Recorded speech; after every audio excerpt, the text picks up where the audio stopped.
يا أيها الذين آمنوا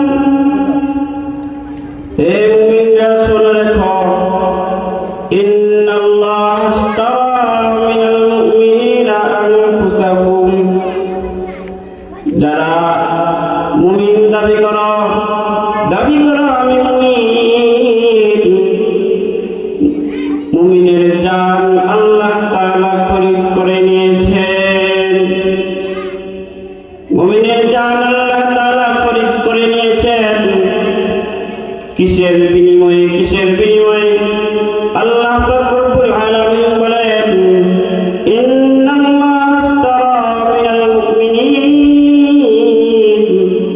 আনফুসাহুম ওয়া আমওয়ালাহুম। মুমিনের জান মাল উভয়টাই আল্লাহ তাআলা খরিদ করে নিয়েছেন, কিনে নিয়েছেন। এখানে আল্লাহ তাআলা হলেন ক্রেতা আর মুমিন হলো বিক্রেতা। জোরে বলেন ঠিক কিনা? আল্লাহ পাক রব্বুল আলামিন মুমিনের জান মাল আল্লাহ তাআলা খরিদ করে নিয়েছেন। আল্লাহ পাক রব্বুল আলামিন বলেন, মুমিন যারা দাবি করো তাদের জান মাল আল্লাহ তাআলা খরিদ করে নিয়েছেন। আল্লাহ তাআলা আমাদের জান মাল আল্লাহ তাআলা খরিদ করে নিয়েছেন। এজন্য আল্লাহ পাক রব্বুল আলামিন বলেন, ইন্নাল্লাহ আশতারা মিনাল মুমিনিনা আনফুসাহুম ওয়া আমওয়ালাহুম। মুমিনের নফস জান আল্লাহ তাআলা খরিদ করেছেন। কে খরিদ করেছেন? জোরে বলেন, কে খরিদ করেছেন? বিক্রেতাকে। মুমিন বিক্রেতাকে বলেন, আমরা কারা? আমরা যারা মুমিন আছি তারা হলো বিক্রেতা, আর আল্লাহ তাআলা হলেন ক্রেতা। এজন্য আল্লাহ রব্বুল আলামিন বলেন, ইন্নাল্লাহ আশতারা মিনাল মুমিনিনা আনফুসাহুম ওয়া আমওয়ালাহুম। আল্লাহ তাআলা মুমিনদেরকে ডেকে বলেন, মুমিন তোমার জান আমি খরিদ করে নিয়েছি, তোমার মালও আমি খরিদ করে নিয়েছি। সুতরাং জান মাল আল্লাহ তাআলা খরিদ করে নিয়েছেন। এই জান মালকে আল্লাহর পথে ব্যয় করার জন্য। কার পথে ব্যয় করার জন্য? আল্লাহর পথে ব্যয় করার জন্য আল্লাহ তাআলা মুমিনের জান মাল আল্লাহ তাআলা খরিদ করে নিয়েছেন। আল্লাহ তাআলা বলেন, ইউকাতিলুনা ফি সাবিলিল্লাহ। তারা আল্লাহর পথে জিহাদ করবে। ইউকাতিলুনা, তারা জিহাদ করবে আল্লাহর পথে। কার পথে জিহাদ করার জন্য বলা হয়েছে? আল্লাহর পথে। নিজের সর্বোচ্চ জানটাও আল্লাহর পথে দিয়ে দিবে। আল্লাহ তাআলার দ্বীনকে সমুন্নত করার জন্য, আল্লাহর দ্বীনকে জমিনে প্রতিষ্ঠিত করার জন্য তাদের জান আল্লাহ তাআলার রাস্তায় খরচ করবে। আল্লাহ পাক রব্বুল আলামিন, বুঝা গেল? আল্লাহ পাক রব্বুল আলামিন মুমিনের জান আল্লাহ তাআলা দান। মুমিনের জান আল্লাহ তাআলা খরিদ করে নিয়েছেন। সুতরাং তোমার জানটা আমি যে দাবি করতেছি আমার জান, কিন্তু আমার জানটা তো আমার নয়। কারণ কি?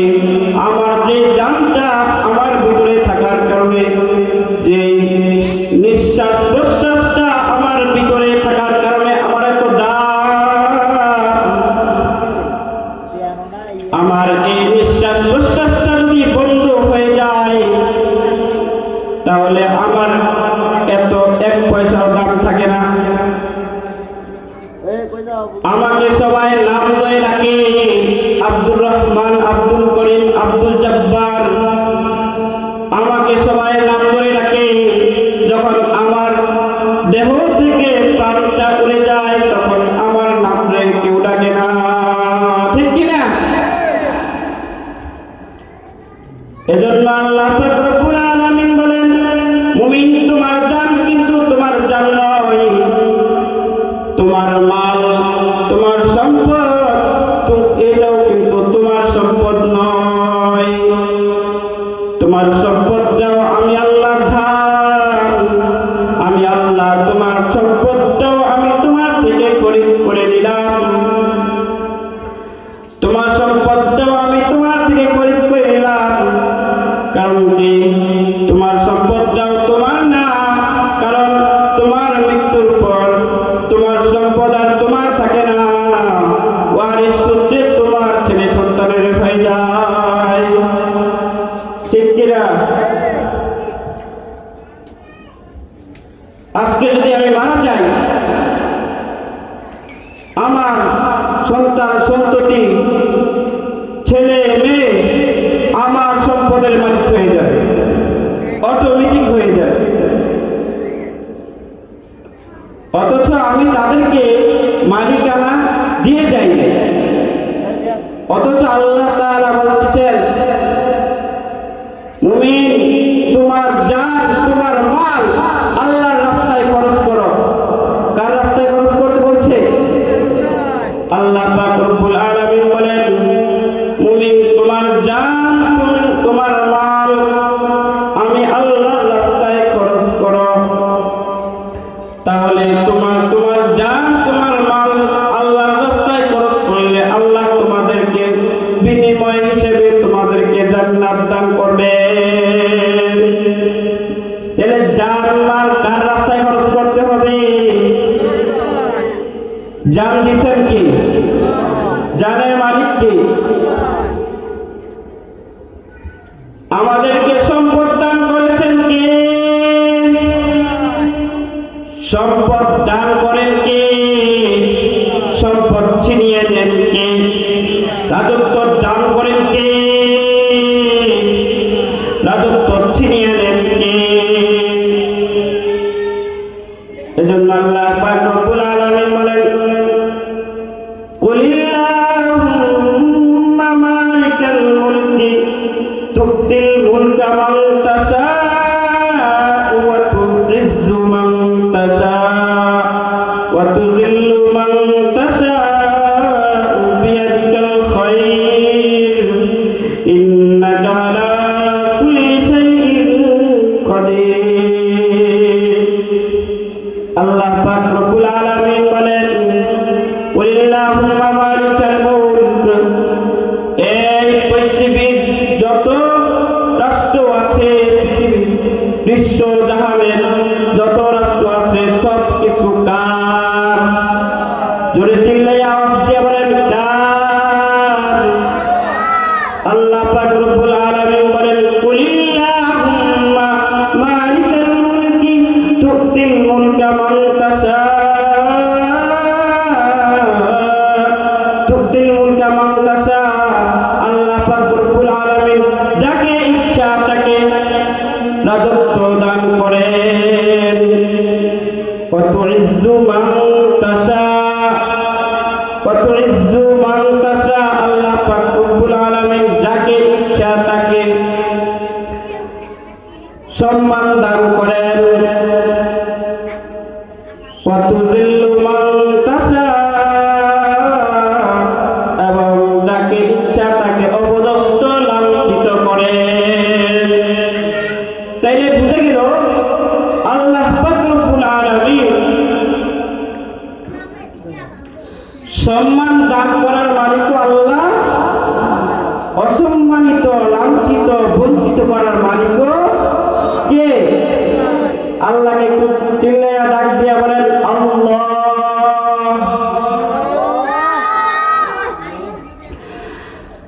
আল্লাহ তাআলা বলেন, তোমাদের জান মালকে আল্লাহ তাআলা খরিদ করে নিয়েছেন, সুতরাং জানের মালিক আল্লাহ।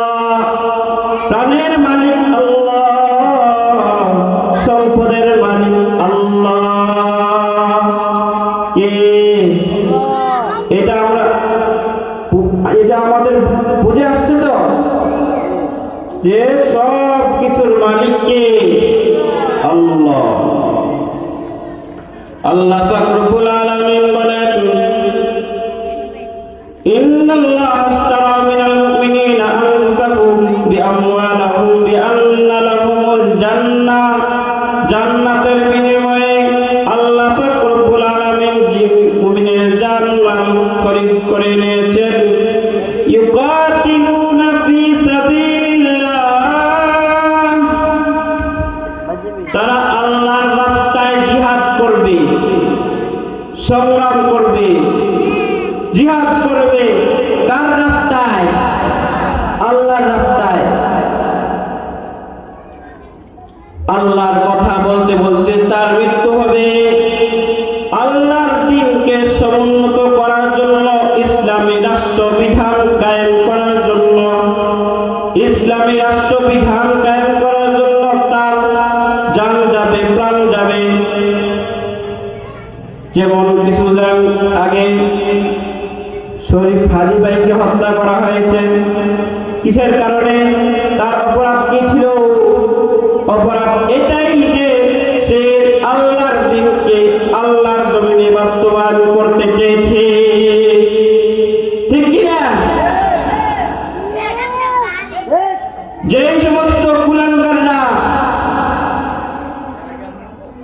ভারতীয় আধিপত্যবাদরা হাজী ভাইকে হত্যা করেছে, তাদের এই ষড়যন্ত্র এটাই ছিল যে সে আল্লাহর জমিনে আল্লাহর দ্বীনকে সমুন্নত করতে চেয়েছে। এজন্য আমাদেরকে বিপ্লবী হতে হবে। কারণ কি, তারা মনে করেছে যে একজন হাজীকে হত্যা করে দিলে চলবে, একজনকে হত্যা করে দিলে চলবে, কিন্তু তারা এটা জানে না যে একজনকে হত্যা করলে শত শত হাতি তৈরি হবে। ঠিক কিনা?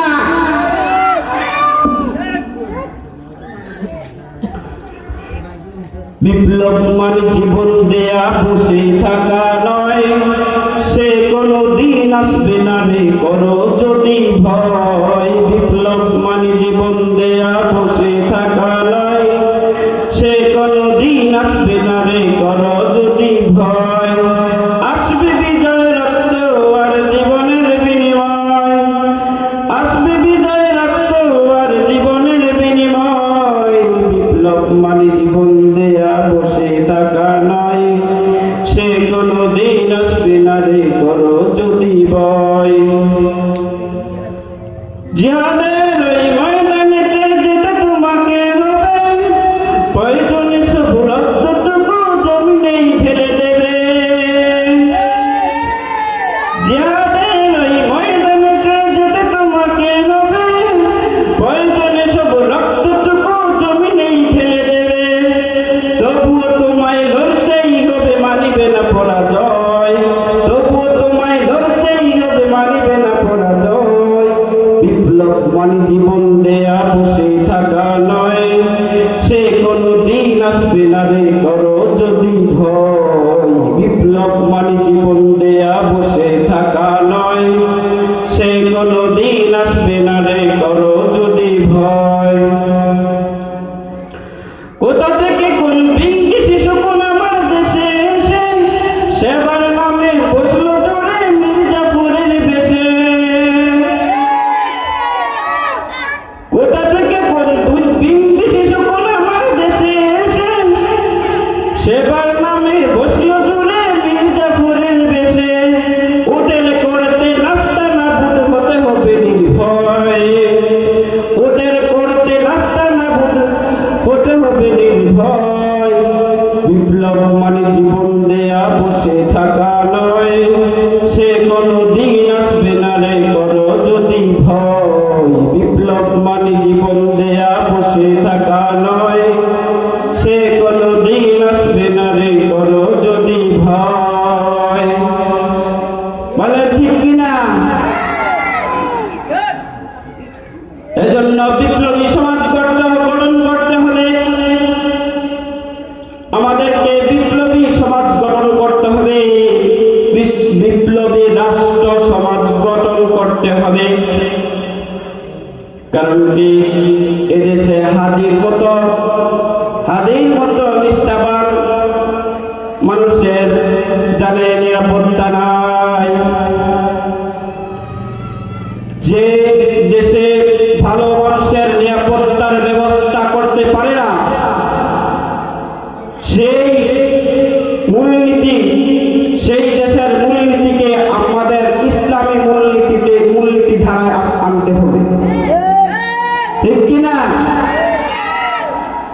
যদি আমাদের এই রাষ্ট্র ইসলামী মূলনীতি ধারায় যদি আমাদের এই রাষ্ট্র পরিচালিত হতো, তাহলে আমাদের শত শত মা, শত শত বোনদের ভাই, শত শত মায়ের বুক আজকে খালি হতো না, ঠিক কিনা? এজন্য ইসলামী রাষ্ট্রনীতি, সমাজনীতি, আইননীতি হবে ইসলামী। আমাদের এই মাহফিল থেকে আমরা আবেদন জানাচ্ছি, আমরা এই মাহফিল থেকে আমরা এই আবেদন জানাচ্ছি সরকারকে, সরকার যাতে এই দেশের ভালো মানুষগুলার নিরাপত্তা দেয়, ঠিক কিনা? আর যাতে আমরা আর কোনোদিন হাদি ভাইয়ের মতো এমন নিষ্ঠাবান চরিত্রবান যুবককে এই দেশ থেকে আমরা না হারাই। আল্লাহ পাক রব্বুল আলামিন বলেন, ইন্নাল্লাহা আশতারা মিনাল মুমিনিনা আনফুসাহুম ওয়া আমওয়ালাহুম বিআন্না লাহুমুল জান্নাহ, বিআন্না লাহুমুল জান্নাহ। আল্লাহ তাআলা বলেন, মুমিন তোমার জান, তোমার মাল আমি আল্লাহ তাআলা খরিদ করে দিলাম, তোমাদের জন্য আমি প্রস্তুত করে রেখেছি জান্নাত। তাইলে বোঝা গেল যে জান্নাতে যেতে হলে আমাদেরকে আমাদের জান, আমাদের মাল আল্লাহর রাস্তায় খরচ করতে হবে, ঠিক কিনা? জানের মালিকের কাছে জান সুপর্দ করতে হবে, মালের মালিকের কাছে মালকে সুপর্দ করতে হবে। তাহলে আমরা আমাদের জান্নাত কাঙ্ক্ষিত জান্নাত পেতে পারি।